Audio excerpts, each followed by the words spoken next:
Diba? May malawak pala sila na ilog dito. Yan sa Sitio Tina, Barangay Tagusaw mga boss. And look at that, napakalinaw ng tubig. Woo! Ganyan, lawak. Doon sa unahan medyo nagi-green no? Parang malalim na. Anyway, pinuntahan ko lang yung pinakadulo dito. So yun, tara balik tayo.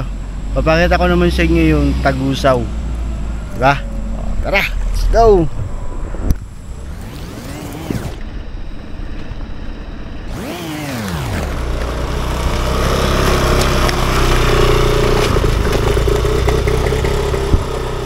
Hirap ng daan.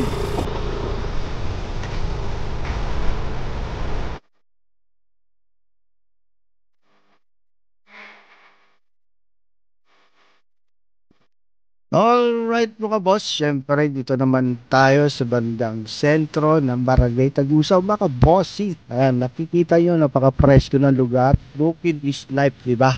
Sa bukid, hindi amoy unleaded.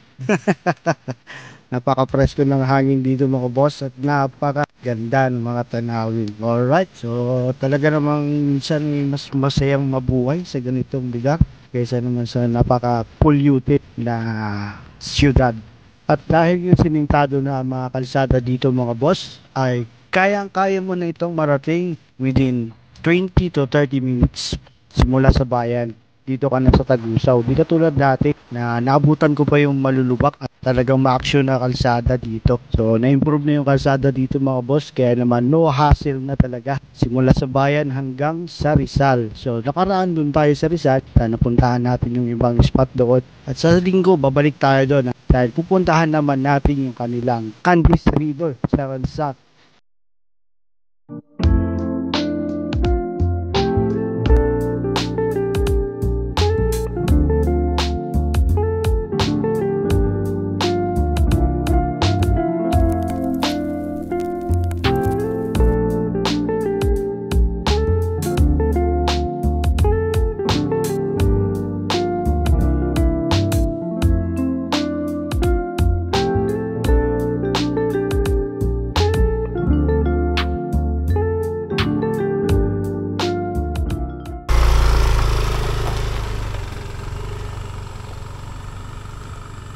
Alright mga boss, bali ito yung elementary dito sa Barangay Tagusaw.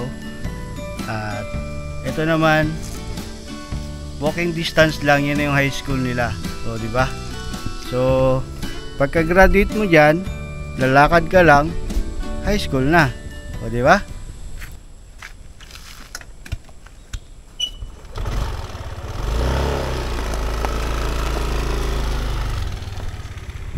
So ayun mga boss, itong daanan na to, pauwi na yan sa bayan, sa Quezon, tapos Puerto.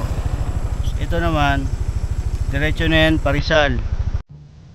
At yun mga boss, salamat sa pagsama sa akin sa pag-tour dito sa Barangay Tagusaw. At sa mga susunod na araw, susubukan naman natin sa ibang lugar, So ayun, hopefully bukas mga bossing, makapunta naman tayo sa tabing dagat. Titignan natin yung kanilang dagat dito.